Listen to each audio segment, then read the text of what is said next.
Simon was who I met online, and it was nothing short of a crazy adventure. Simon was on the social app Tag, and when he messaged me, he sent a message to my profile. If you've never been on Tagged, it's pretty fast paced. People send messages left and right, and a lot of them are never of quality or innocence. Let's face it, it used to be a social site, but it's turned into a very adult type of site with regards to the type of messages you'll get from guys. And women, too. Simon said he was a doctor working in Syria as an orthopedic surgeon fixing broken feet and legs. He said he was on a 6-month contract but was originally from Boston, but would be over in Syria for a few months more and then he would come home. He said he had lost his wife. At this point, I had already saved and checked his picture and found out it belongs to a famous doctor, so I knew I was dealing with a romance scammer. Being bored, I decided to play along and told him he was very handsome and looked amazing. I asked him where he lost his wife, and he said they were on an adventure safari and she was lost there. It was so vague. I told him he should go back and check to see if she's lost in the safari park. Maybe she befriended an elephant. He told me his wife was killed in a tragic motor accident while on vacation in Zambia. I asked if he was there when she was in the accident, and he said yes, he witnessed it all. And I told him, well, he must not be a very good doctor if he couldn't save her. His responses were generic. He would reply, yes, honey, yes, dear, so true, dear, the typical baloney. Simon then asked if I was single or a divorce. I told him that I was divorced from my 16th husband and that I didn't like the way his hair blew in the wind, so I filed for divorce. His response again was typical. Yes, dear, sorry, dear, am here for you now, dear. He then asked how many children I had, as it's an assumption we all have dozens. I told him I have 11 kids that I'm aware of and 6 pet llamas. His response was the same. How lovely, dear, that's so nice. What is your job? I told him that I am a freelance worker working remotely, helping people navigate in space flights to Mars, including booking seats on last minute flights. He told me that was wonderful that I'm employed full time. He then sent me a bunch of rose emojis and told me that he was catching feelings for me and asked for my phone number. I told him that due to the nature of my job, I would prefer chatting on Tagged as the government watches my interactions with strangers due to my in space flight knowledge, and they're leery of me giving free seats to Mars to strangers, so they monitor my conversations.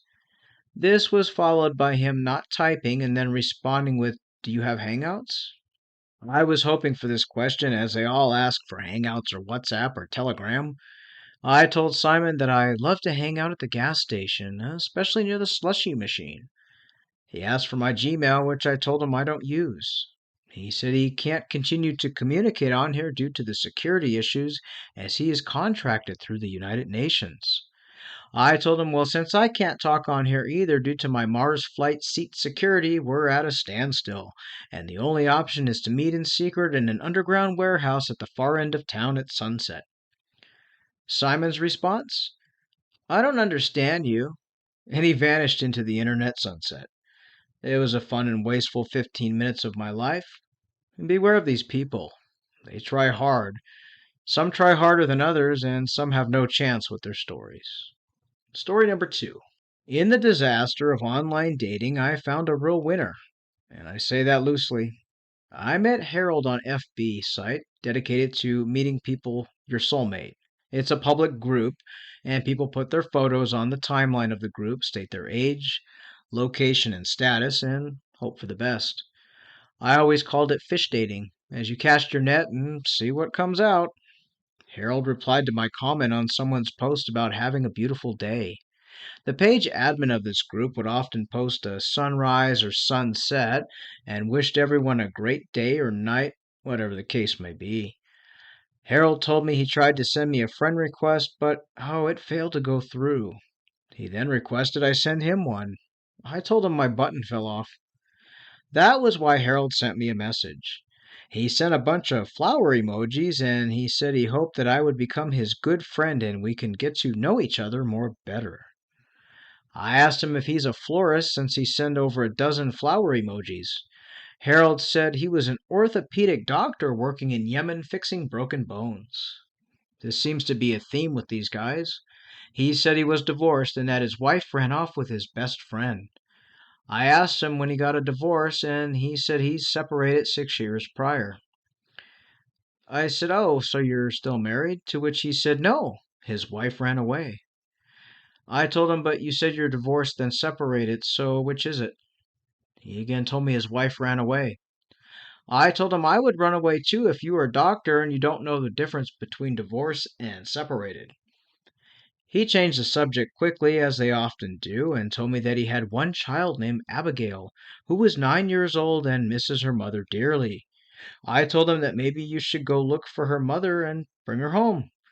He said that his daughter told him to come online and search for a new wife. I told him that's always best to take dating advice from your 9-year-old. He agreed with me and thought my profile picture was amazing and asked me what I did for work and if I lived alone. Ah, yes, the typical questions they size up their targets with.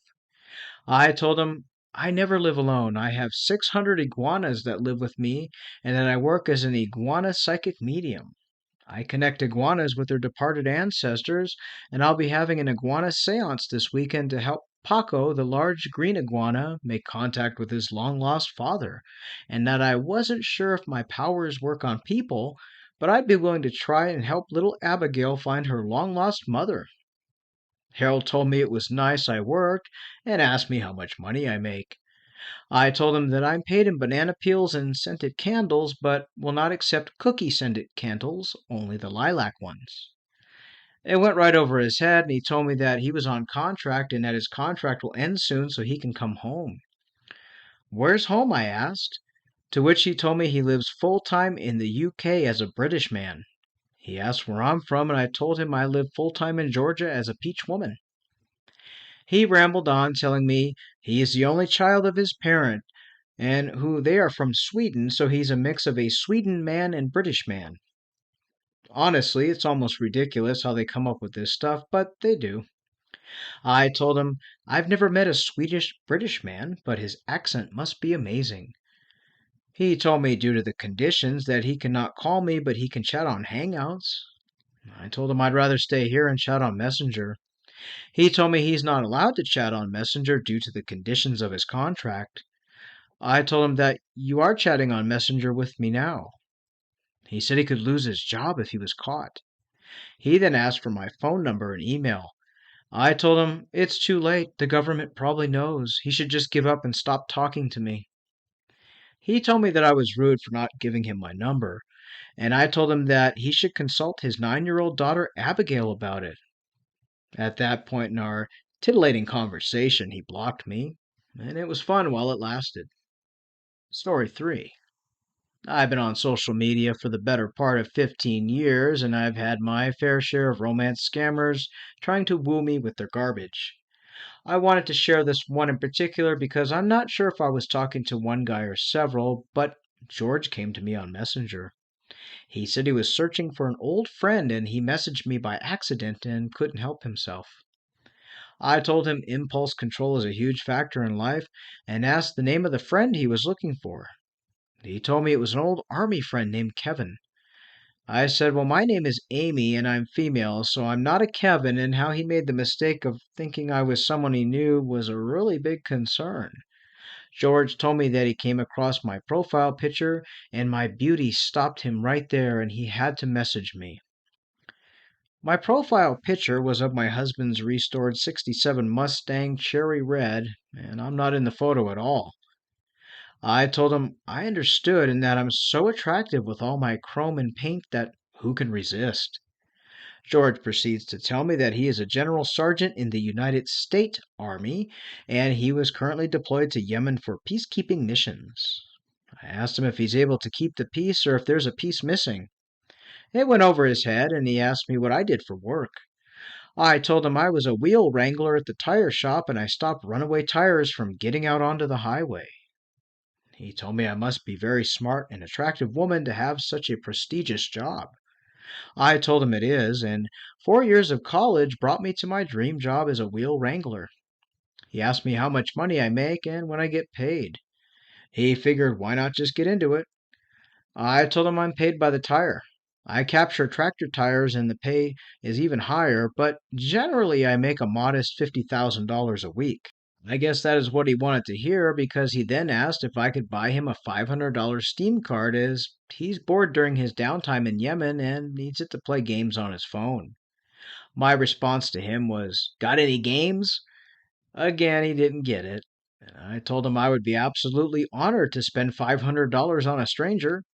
He then sent me two photos of himself, who were photos of Randy George, a famous military figure of our time. I told him I liked the little stickers on his jacket. He asked for photos of myself, and I told him he's already seen me on my profile picture. He then asked for my email address and phone number, and I told him I lost my number, but I'll let him know when I find it, and that I don't use email because it's not 1998. He said okay and asked if I rent or own my home and when could I get him the card. I told him I'm a squatter, so technically I sort of own my home, but to enter you have to crawl in through the back bathroom window. He asked me again about the card, so I told him to hold on and I'll sprint to the store to get it. I'm going to do wind sprints, I said.